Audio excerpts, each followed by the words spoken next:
جو سب سے خطرناک ہے پاکستان میں کہ آپ کی دولت میں اضافہ انڈسٹریلائزیشن سے ہوتا ہے. جو ہماری انڈسٹری بڑھتی جا رہی تھی, جو لارج سکیل مینوفیکچرنگ 10% بڑھ رہی تھی, وہ آج 50% انڈسٹری بند ہو چکی ہے. اور جو آج انڈسٹری کا حال ہے, اس کا اب ڈائریکٹ امپیکٹ پڑ رہا ہے. جس طرح میں نے کہا, ہمارے دور میں یہ صرف سال پہلے فیصل آباد میں پوچھیں, ان کو ٹیکسٹائل انڈسٹری کا اسکلڈ ورکر نہیں مل رہا تھا, مزدور نہیں مل رہا تھا. اور آج آپ دیکھ لیں کہ ٹیکسٹائل انڈسٹری کے حالات کیا ہیں.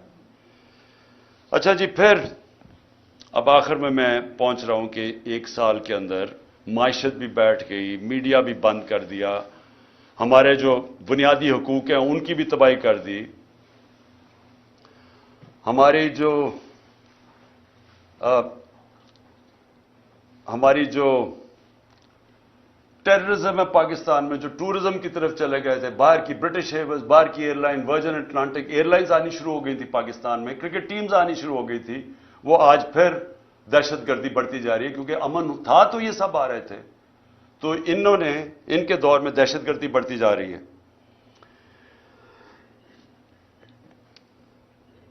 اب آخر میں اپنی بات ختم کرتا ہوں.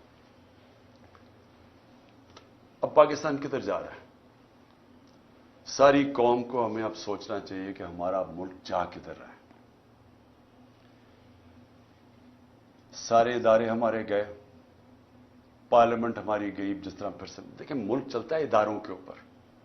پارلیمنٹ ایک ادارہ ہے, پارلیمنٹ کی آج حیثیت ختم ہو گئی ہے. آج پارلیمنٹ کے اندر کورم ہی پورا نہیں ہوتا, تو اس کو کوئی شوق ہی نہیں ہے پارلیمنٹ میں, اس کا مقصد ہی ختم ہو گیا جب اپوزیشن ختم ہو گئی. لیکن جو گورننس کے ادارے ہیں وہ گئے ہیں.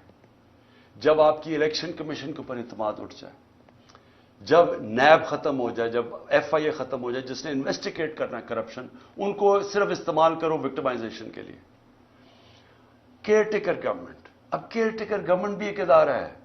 وہ کیئر ٹیکر گورنمنٹس بنی اس لیے تھی کہ یہ نیوٹرل ہوں گی, تاکہ نیوٹرل گورنمنٹ نیوٹرل امپائر بنیں گی الیکشنز کروانے کے لیے. یہ اس لیے بنی تھی. یہ جو کیئر ٹیکر گورنمنٹ بنی ہے, کوئی تصور کر سکتا ہے اس طرح کے لوگوں کو کوئی نیوٹرل کہہ سکتا ہے؟ 3100 کارکنوں کو پکڑ کے جیل میں ڈال دیں, میرے گھر پہ حملہ کر دیں. میں جاتا ہوں اسلام آباد, پیچھے میری بیوی اکیلی گھر پہ, وہ پورا دعویٰ بول دیتے ہیں, مارتے ہیں ان کو, نوکروں کو مارتے ہیں, خنسامے کو لے جاتے ہیں. اچھا, خنسامے سے سوال کیا پوچھتے ہیں یہ نامعلوم افراد؟ یہ بھی سن لیں کہ جی عمران خان کے جو گھر پہ جو کمرے میں اس کے شیشے لگے ہوئے ہیں, اس خنسامے سے پوچھ رہے ہیں کیا وہ بم پروف ہیں یا بلٹ پروف ہیں. پھر اس سے پوچھ رہے ہیں کہ جناب کتنا راستہ ہے کچن سے عمران خان کے بیڈ روم کی طرف. یہ خنسامے سے سوالات پوچھ رہے ہیں. وہ اور ہے کہ وہ کھاتا کیا ہے, تاکہ وہ زہر دینے کے لیے پتہ چل جائے کھاتا کیا ہے. یہ ہمارے ملک کے حالات ہیں. وہ بیچارے خنسامے کو مار مار کے وہاں پہلے لے جاتے ہیں. اب یہ سوال پوچھ رہے ہیں ان سے, اور اس بیچارے غریب آدمی کو پھر اپنا ایسٹ بنانے کی کوشش کر رہے ہیں کہ تاکہ آگے سے جاسوسی کریں ان کی. پہلے بھی میرے جو اسلام آباد کے جب میں پرائم منسٹر تھا, وہ دونوں میرے جو نوکر تھے, میرے جو گھر میں کام کرتے تھے, ان دونوں کو پے رولز پہ رکھ لیا نامعلوم افراد نے. ان سے بھی یہ پوچھتا ہے کھانا کیا کھاتا ہے. یہ سوچیں, یہ ملک کے حالات ہیں کہ کیا اگر مارنے کی آپ نے کوشش کرنی ہے تو کوئی عقل سے ہی کر لیں, کسی تھوڑی سی عقل ہی استعمال کر لیں. اس طرح بھونڈے طریقے سے کھلے عام کبھی وہ پورا گھر پہ دعویٰ بول دیتے ہیں, وہاں ادھر کر دیتے ہیں, یا پھر زہر کی, اچھا جی کھانا کیا کھا رہا ہے, اور پھر گھر کا جی بلٹ پروف ہے یا بم پروف ہے اس کا کمرہ. تو میں آج آخر میں یہ پوچھنا چاہتا ہوں کہ ہم جا کدھر رہے ہیں. ادارے جب ایک ملک کے ختم ہو جاتے ہیں, ملک ختم ہو جاتا ہے. ملک چلتا ہے اداروں کے اوپر, آپ کی بیوروکریسی کے اوپر, آپ کا جوڈیشل سسٹم کے اوپر. وہ ادارے جو گورننس کے ادارے ہیں, پولیس کا ادارہ ہے, پولیس سے یہ کام کروائے جا رہے ہیں. اچھا, پولیس ہمیں خود آپ آ کے کہتی ہے جی یہ بڑا غلط کر رہے ہیں, ہم نہیں کر رہے, ہمیں پیچھے سے حکم ہے. اب یہ پیچھے سے نامعلوم افراد بیٹھے ہوئے ہیں, وہ پیچھے سے ان سے کام کروا رہے ہیں. پولیس والے اب کہتے ہیں, وہ جب ہمارے لوگ جیل میں گئے انہوں نے کہا جی پولیس نہیں کرتی تھی, وہ بعد میں نامعلوم افراد آتے تھے شلوار قمیض میں, وہ آ کے ان کے اوپر تشدد کرتے تھے. یہ ہے آج پاکستان کا حال. اور کس کو یہ اوپر رکھ رہے ہیں؟ اس ملک کے نامور ڈاکوؤں کو، جن کی سارے پراپرٹیز باہر پڑی ہیں، جن کا پیسہ باہر پڑا ہے، 30 سال سے منی لانڈرنگ کر کے باہر پیسہ لے کے جا رہے ہیں. ان کو بچانے کے لیے ملک کے ادارے بھی ختم کیے جا رہے ہیں، سارے انسانوں کے بنیادی حقوق ختم کیے جا رہے ہیں، سارے اداروں پہ پریشر ڈال رہے ہیں کہ کسی طرح ہم ان کو قبول کر لیں اور کرش کرنے کی کوشش کر رہے ہیں تحریک انصاف کو. ایسے پولیٹیکل پارٹیز کرش نہیں ہوتی. میں یہ آج ساروں کو پیغام دے رہا ہوں. یہ صرف اور صرف ہم ملک کو نقصان پہنچا رہے ہیں. فاطمہ جناح کا جب الیکشن ہوا ایوب خان سے، تو یہ حربے استعمال کیے گئے اس کو ہرانے کے لیے. اس کا کیا ہوا نقصان؟ ادھر سے شروع ہوا ایسٹ پاکستان کی علیحدگی. مجیب الرحمان ان کے ساتھ تھے، فاطمہ جناح کے ساتھ. ایسٹ پاکستان نے فاطمہ جناح کو ووٹ دیا تھا. یہاں حربے استعمال کر کے اس کو ہرایا گیا. کیا نتیجہ ہوا اس کا؟ ملک ٹوٹ گیا، کیونکہ وہی مجیب الرحمان آخر میں الیکشن سویپ کر گیا. کیونکہ انہوں نے کہا یہاں تو جمہوریت ہی نہیں ہے، یہاں تو ہماری آواز ہی نہیں ہے. اور جب وہ الیکشن جیت گیا، election free and fair election وہ جیت گیا. 1970 کا الیکشن سب سمجھتے ہیں فری اینڈ فیئر. وہ جب جیت گیا، اس کی مینڈیٹ ہی مانگنا، ملک ٹوٹ گیا. اب وہی حربے پھر استعمال کیے جا رہے ہیں کہ جو سب سے بڑی جماعت ہے، اس کے ڈر سے کہ وہ الیکشن نہ جیت جائے، سارے پاکستان کا نظام کا بیڑا غرق کر رہے ہیں. ہر وہ ادارہ ختم کر رہے ہیں کہ کسی طرح ان کو جتا دے، چوروں کو، ان کو کسی طرح یا الیکشن ہونا یا یہ جیتے نا. یہ جو اب سپریم کورٹ سے ہو رہا ہے، میں سوال یہ پوچھتا ہوں کہ میں نے آئین دیکھ کے، وکیلوں کو کنسلٹ کر کے، آئین کے مطابق میں نے اپنی گورنمنٹ جب ڈیزالو کی، اور اس لیے کہ ہم کام نہیں کر سکتے تھے اور ہم یہ سمجھتے تھے کہ الیکشن ایک ہی راستہ ہے. اور ابھی میں سمجھتا ہوں کہ الیکشن کے بغیر کوئی دوسرا راستہ نہیں ہے. ہم اپنی گورنمنٹ ڈیزالو کرتے ہیں، ادھر سے پتہ چلتا ہے جی وہ اور ایشو اٹھ جاتا ہے کہ جی وہ 100 موٹو یا نہیں 100 موٹو. بھی 100 موٹو میں تو ہماری گورنمنٹ گئی تھی 1 سال پہلے، 100 موٹو میں تو گئی تھی، یہی ججز تھے، تب وہ ٹھیک تھا. اب وہ 100 موٹو لیتے تو اب کہتے جی وہ بجائے یہ فیصلہ کریں جی 90 دن کے اندر الیکشن ہونے چاہیے نہیں، کیا آئین کیا کہتا ہے؟ تو آئین تو واضح ہے. بجائے اس کے اوپر بات کرنے کہ کبھی کوئی جی آپس میں ججز کو تقسیم کروا دو، ان کی آپس میں انتشار کروا دو، ملک کا بیڑا غرق کروا دو، کسی طرح الیکشن نہ ہو.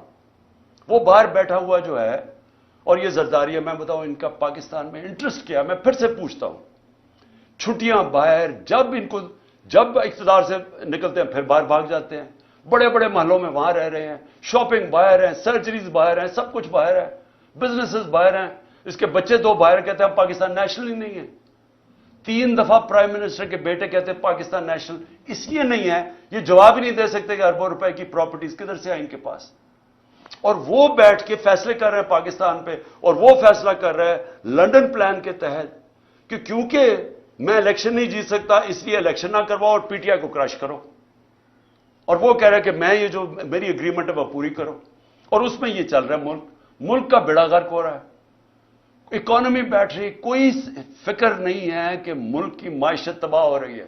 نہ پاکستان 80% پاکستان کا بزنس مین کہتا ہے کہ ہمیں اس گورنمنٹ پہ اعتماد ہی نہیں ہے. لیکن پھر ان کو بٹھایا ہوا نہیں جی وہ تو ابھی اکتوبر میں نہیں، الیکشن اور آگے جا رہے ہیں، جب تک یہ جیتیں گے نہیں. جب تک غلط فہمی یہ ہے کہ کہیں یہ لوگ تھوڑی دیر کے بعد شاید ان کو اچھا سمجھنا شروع ہو جائے. وہ کیسے اچھا سمجھیں گے؟ کون سی چیز کریں گے کہ ملک کو اس دلدل سے نکالیں گے؟ ان کے پاس تو راستہ ہی کوئی نہیں. آپ اور ان کے لیے ملک کے آئین کو بھی نقصان پہنچانے کی کوشش ہو رہی ہے، عدلیہ کو بھی تقسیم کرنے کی، ادارے بھی ختم، فنڈامنٹل رائٹس بھی ختم، ہمارے اوپر بھی 144 کیسز. اور پھر سے میں کہتا ہوں کہ ملک کا مذاق اڑا ساری دنیا میں، ساری دنیا میں پاکستان. اب کیا مجھے یہ بتائیں، جب یہ کہے گئے گورنمنٹ کہے گی کہ ہم سپریم کورٹ کا فیصلہ نہیں مانتے، تو کس انویسٹر نے پاکستان میں آنا ہے؟ جب آپ ایک انویسٹر کو جب پاکستان کی جسٹس سسٹم میں اعتماد ہی نہیں ہے، وہ کون اپنا پیسہ لے کے آئے گا پاکستان میں؟ پاکستانی اپنا پیسہ باہر لے کے جا رہے ہیں، وہ جا کے باہر انویسٹ کر رہے ہیں. اور پھر جس ملک کے اندر اگر یہ چیزیں وہ سنیں کہ ایک ایکس پرائم منسٹر کو غداری میں اس لیے اس کے اوپر کیس کر دیا کیونکہ اس نے ڈرٹی ہیری اور وہ سائیکوپیتھ لکھ دیا ہے، دنیا مذاق اڑائے گی. اس کو بنانا ریپبلک کہتے ہیں. بنانا ریپبلکس میں انویسٹمنٹ نہیں آتی. بنانا ریپبلکس میں سے سارے ان کے لوگ پیسے چوری کر کے باہر بھیج دیتے ہیں، منی لانڈرنگ کرتے ہیں. وہاں ساری جگہ شریف اور زرداری بیٹھے ہوئے ہیں. اس لیے میں آج آخر میں یہ بات کہتا ہوں کہ جو ملک ہمارا ایک سال میں جہاں آج پہنچا ہے، کوئی سوال پوچھے گا اس آدمی سے جس نے کہا جی عمران خان بڑا خطرناک ہے اس لیے میں نے فیصلہ کیا، اور اس لیے اس نے فیصلہ نہیں کیا، اس نے فیصلہ اور وجوہات سے کیا تھا. وہ ایکسٹینشن اس کا بہت بڑا وجہ تھی. وہ اپنی ایکسٹینشن چاہتا تھا. شہباز شریف نے اسے شیورٹی دی ہوئی تھی. وہ اور بات ہے کہ نواز شریف اڑ گیا. پلان سارا ایکسٹینشن کا تھا. یہ سارا ڈرامہ اس کے لیے ہوا ہے، ذات کے لیے ہوا ہے. یہ ملک کو آج پہنچایا صرف اپنے ذاتی مفادات کے لیے، اور پوری سازش اس کے لیے کی گئی تھی. تو آج کوئی پوچھے گا اس کو کہ جدھر آج پاکستان ہے 9 لاکھ لوگ ہمارے پروفیشنلز ملک چھوڑ کے چلے گئے ہیں یہ پچھلے چند مہینے میں. امید چلی گئی ہے پاکستان سے. شوکت خانم سے 4 ہمارے کنسلٹنٹس چھوڑ گئے ہیں. یاد رکھیں کہ جو کینسر کے ڈاکٹرز ہوتے ہیں دنیا میں ان کی ڈیمانڈ ہوتی ہے. بڑی مشکل سے ہم ان کو لے کے آتے ہیں پاکستان، کیونکہ ایک کہیں معمولی سا بھی جو آنکولوجسٹ ہوتا ہے کینسر کا ڈاکٹر، اس کی معمولی سے کہ بھی وہ تنخواہ ہوتی ہے جو ہم پاکستان میں نہیں دے سکتے. تو مشکل سے ان کو لے کے آئے. تو یہ جو حالات دیکھ کے 4 ہمارے ڈاکٹرز چھوڑ کے چلے گئے، مایوس ہو گئے ہیں. تو کیا کوئی اس کو ذمہ دار ٹھہرائے گا کہ تکبر کے اندر فرعون بنا ہوا کہ میں نے فیصلہ کیا جی ملک کی بہتری کیا ہے، اور اس کے لیے آج جو ہمارے حالات ہیں کوئی ادارہ ذمہ دار ٹھہرائے گا؟ کیا یہ قانون سے اوپر ہے؟ ان کو کوئی پوچھ نہیں سکتا. حمود الرحمان رپورٹ 25 سال کے بعد جو ملک ٹوٹ گیا تھا ہندوستان میں چھپی تھی، پاکستان نہیں آئی تھی، کیونکہ وہ یہ سمجھتے ہی نہیں ہیں کہ جب تک ایک معاشرے میں تنقید نہیں ہوتی معاشرہ آگے نہیں بڑھ سکتا. جو ساری ڈکٹیٹرشپس دنیا میں فیل ہوئی ہیں ان کی سب سے بڑی وجہ ہے کہ ڈکٹیٹرشپس کے اندر تنقید نہیں ہوتی. جب تنقید نہیں ہوتی معاشرہ سکڑ جاتا ہے.